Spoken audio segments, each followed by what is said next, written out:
రాష్ట్రంలో గంజాయి వాడకాన్ని నిరోధించడానికి ఏర్పాటు చేసిన మంత్రివర్గ ఉపసంఘం మరో వారం రోజుల్లో భేటీ అవుతుందని మంత్రి గుమ్మిడి సంధ్యారాణి అన్నారు. ఇక గత 5 ఏళ్లలో అరకు కాఫీ తోటలు తీయించి మరీ గంజాయి సాగు చేయించారని అన్నారు. ఇక గంజాయి సాగులో ఉన్న వారిని వేరే పంటల వైపు మళ్లించే కార్యక్రమంతో పాటు వారికి ఉపాధి కల్పిస్తామని తెలిపారు. ఇక వైసీపీ ప్రభుత్వం వచ్చాక రాష్ట్రంలో పాఠశాలల్లో కూడా గంజాయి దొరికే పరిస్థితి వచ్చిందంటున్న మంత్రి సంధ్యారాణి మా correspondent Satya face to face ఇప్పుడు చూద్దాం. రాష్ట్రంలో రోజు రోజుకు పెరుగుతున్న గంజాయి వినియోగంపై చంద్రబాబు సర్కార్ దృష్టి పెట్టింది. దీనికి సంబంధించి మంత్రివర్గ ఉపసంఘాన్ని కూడా ఏర్పాటు చేశారు. ప్రస్తుతం దీనిపై మనతో మాట్లాడేందుకు ఉపసంఘంలో సభ్యులైనటువంటి గిరిజన సంక్షేమ శాఖ మంత్రి గుమ్మిడి సంధ్యారాణి గారు మనతో ఉన్నారు. వారిని అడిగి మరో తెలుసుకుందాం. మేడం, ఈ గంజాయి గత 5 ఏళ్లలో గంజాయి బాగా పెరిగిపోవడం గల కారణం ఏంటంటారు? విచ్చలవిడితనం, భయం లేకపోవడం, యథా రాజా తదా ప్రజ. ముఖ్యమంత్రి ఎలాగుంటే మిగిలిన వాళ్ళు అందరూ అలాగే ఉంటారు. ప్రజలను కూడా అలా తయారు చేయాలి అనుకున్నారు వాళ్ళు. అందువల్ల స్వర్ణాంధ్రప్రదేశ్గా ఉండేటటువంటి రాష్ట్రాన్ని ఒక సైకో చేతిలో పెట్టి గంజా ఆంధ్రప్రదేశ్గా మార్చుకోవాల్సిన దుస్థితి ఏర్పడింది మనకి. దానివల్ల ఏంటయిందంటే చిన్న చిన్న పిల్లలు, స్కూల్ పిల్లలు, కాలేజ్ పిల్లలు గంజాయి విరివిగా వాడి వాళ్ళ ఆరోగ్యం పాడు చేసుకోవడమే కాకుండా తెలియని మత్తులో ఏం చేస్తున్నారో తెలియక ఎదుటి వాళ్ళని కూడా ఇబ్బంది పెట్టే పరిస్థితిలోకి వచ్చింది. ఈరోజు జరుగుతున్నటువంటి దొంగతనాలు, దోపిడీలు, అత్యాచారాలు వీటన్నిటికి కూడా చాలా వరకు గంజాయే కారణమవుతుంది. ఇవన్నిటిని కూడా ఆపాలని, శాంతి భద్రతలు రాష్ట్రంలో నెలకొల్పాలని ఈరోజు గంజాయిని నిర్మూలించాలనే ఉద్దేశంతోనే సబ్ కమిటీ వేయడం జరిగిందండి.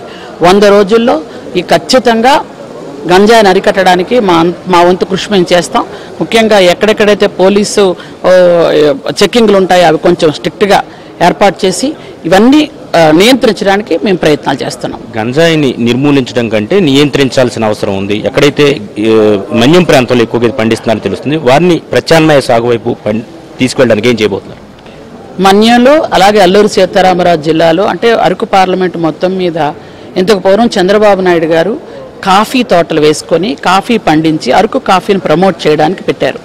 ఆ తోటల్లోనే వీళ్ళు గంజాయిని పండించడానికి భయపెట్టి బెదిరించి గిరిజనుల్ని వేరే జిల్లాల నుంచి వచ్చినటువంటి పెద్దలు కొంతమంది వాళ్ళని భయపెట్టి అక్కడేమో గంజాయి తోటలు వేసి ఆ కాఫీని తగ్గించి గంజాయిని పెంచడం మొదలుపెట్టారు. ఇవన్నీ ఇప్పుడు నియంత్రించే పరిస్థితిలో ఉన్నామండి. నియంత్రిస్తాం. ఖచ్చితంగా మళ్ళీ రాష్ట్రాన్ని స్వర్ణాంధ్రప్రదేశ్గా చంద్రబాబు నాయుడు గారి ఆధ్వర్యంలో మార్చడానికి మా ప్రయత్నాలు మేము చేస్తామండి. గంజాయి సాగు పెరగడానికి ముఖ్యంగా చీప్ లిక్కర్ కూడా ఒక కారణం. అంటే లిక్కర్ రేటు పెంచడం, అదేవిధంగా నాసిరకం మద్యం ఇవ్వడం కూడా కారణం అంటారు. నాసిరకం మద్యం ఏంటంటే అసలు మద్యం అంతా కూడా తాగితే చచ్చిపోతున్నారు. అలాంటి మద్యం, నాసిరకమైన మద్యాన్ని డబుల్, త్రిబుల్ రేట్లకు అమ్మి యువత భవిష్యత్తు పాడు చేసి యువత తాలూకా కొంతమంది అయితే అది తాగిన తరువాత పిచ్చెక్కిపోయి చనిపోయిన వాళ్ళు కూడా ఉన్నారు. అలాగే త్రాగిన వెంటనే వాంతులతో చనిపోయిన వాళ్ళు కూడా లేరు. అలాంటి పరిస్థితులు మనం చాలా చూసాం. ఎందుకంటే అతనికి డబ్బులు తప్ప ఇంకేం అవసరం లేదు అని మనకు క్లియర్గా తెలుసు. సంపాదన దాచుకోవడం, దోచుకోవడం సంపాదన.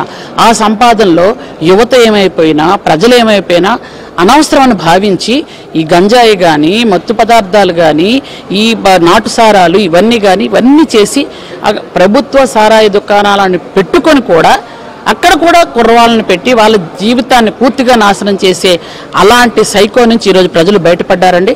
ఖచ్చితంగా చంద్రబాబు నాయుడు గారి ఆధ్వర్యంలో ఇవన్నీ కంట్రోల్ చేసే దిశగా మేము ప్రయాణం చేస్తాం. ఆయనే తనకు ప్రతిపక్ష హోదా కావాలని అడుగుతున్నాడు, ఏం చెప్తారు? ప్రతిపక్ష హోదా ఎలా ఇస్తారు ఒకసారి చెప్పండి. 175 మందిలో 11 మంది గెలిస్తే ప్రతిపక్ష హోదా వస్తుందా? అది రాజ్యాంగమా?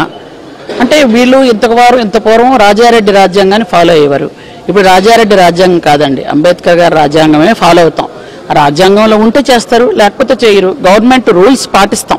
అది చంద్రబాబు నాయుడు గారు రూల్స్ ఎలా పాటిస్తారో మీ అందరికీ తెలుసు. కాబట్టి ఆయనకి ఎంతవరకు సెక్యూరిటీ ఇవ్వాలి అంతవరకు సెక్యూరిటీ ఇస్తారు. ఆయన ప్రతిపక్ష హోదా ఇవ్వాలని ఉంటే ఎవరు ఆపరండి. కానీ 11 సీట్లకు ప్రతిపక్ష హోదా అడిగితే అది సిగ్గుపడాలి. ఇంకేం చెప్తాం? ఫైనల్గా ఒక విషయం చెప్పండి మేడం, ఈ గంజాయి మీద మంత్రివర్గ ఉపసంఘం ఇప్పుడు సమావేశం అవుతుంది? వారం రోజుల్లోపే సమావేశం అవుతామండి. Thank you. మొత్తం మీద ఈ గంజాయి పైన ఏదైతే మంత్రివర్గ ఉపసంఘం వేశారో ఆ సంఘం ఇప్పటికే దానిపై దృష్టి సారించింది. ఒక వారం రోజుల్లో దీని మొదటి సమావేశం కూడా ఏర్పాటు చేసుకుని రాష్ట్ర వ్యాప్తంగా గంజాయి సాగు నిర్మూలన కంటే దాన్ని నియంత్రణ చేయడం ఇమీడియట్గా అవసరం. ఎవరైతే సాగు చేస్తున్నారో వాళ్ళందరికీ ప్రత్యామ్నాయ ఉపాధి కల్పించడం, ముఖ్యంగా గతంలో కాఫీ తోటలు ఏవైతే పండించారో చంద్రబాబు నాయుడు గారి టైంలో అరకు కాఫీకి ఒక బ్రాండ్ క్రియేట్ చేశారు. అదే కాఫీ తోటలు తీయించేసి అక్కడ గంజాయి పండించారు గత 5 ఏళ్లుగా. కాబట్టి దాన్ని అంతా నియంత్రించేందుకు తాము పూర్తి స్థాయిలో ప్రయత్నం చేస్తాం. అదే సమయంలో ప్రతిపక్ష హోదా అడుగుతున్న జగన్మోహన్ రెడ్డి ఆయనకు వచ్చిన సీట్లు ఎన్నో కూడా ఆయన లెక్కించుకోవాలని కూడా చెబుతున్న పరిస్థితి అయితే ఉంది. ఇది ఇక్కడ పరిస్థితి. కెమెరా పర్సన్ కిషోర్తో సత్య, ఏబిఎన్ ఆంధ్రజ్యోతి.